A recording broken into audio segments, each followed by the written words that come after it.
I just want to say a few things about our reading from John Stuart Mill's Utilitarianism. It's about the first 6 pages of chapter 2, which is a key chapter. Extremely interesting. Um, what he does right away, pretty much right away,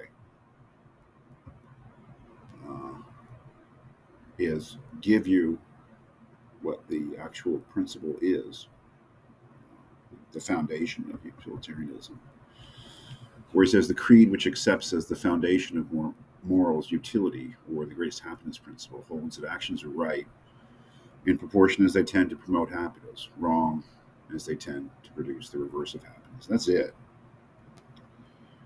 That is what he was talking about in the first chapter, the criterion of right and wrong. There it is. It tells you what's right and it tells you what's wrong. Things that promote happiness are right, things that produce the reverse of happiness are wrong. Um, Now, of course, he goes on to do something else there, which he immediately feels like he has to defend when he says, "By happiness is intended pleasure and the absence of pain. By unhappiness, pain and the privation."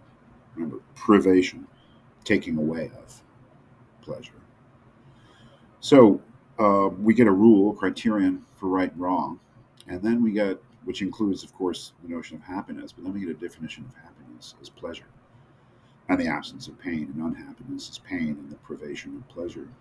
And it's that he feels that he has to defend right away. And that's much of the reading.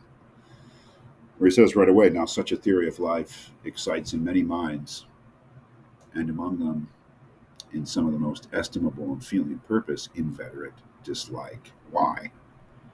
Well, to suppose that life has, as they express it, no higher end than pleasure, no better and nobler object of desire and pursuit, they designate as utterly mean and groveling, as a doctrine worthy only of swine. And then, really, the rest of today's reading is a response to that objection. And the objection is that to say that the whole thing rests on happiness and that happiness is pleasure might be thought to be degrading to human nature, because it, on the face of it, lowers us to the same level as animals. That's why he has the imagined critic saying worthy, a doctrine worthy only of swine, pigs. So really, much of this reading is figuring out what Mill's response to that criticism is, defense against that criticism. And I'll tell you, you just need to read it. Um, the important thing is this distinction between higher and lower pleasures. That is, ultimately, everything is about happiness. The only thing that's intrinsically good, what Kant might say is has an objective worth, is happiness. And happiness is pleasure, so happiness is whatever pleases us. But his point is that there are different sorts of pleasures.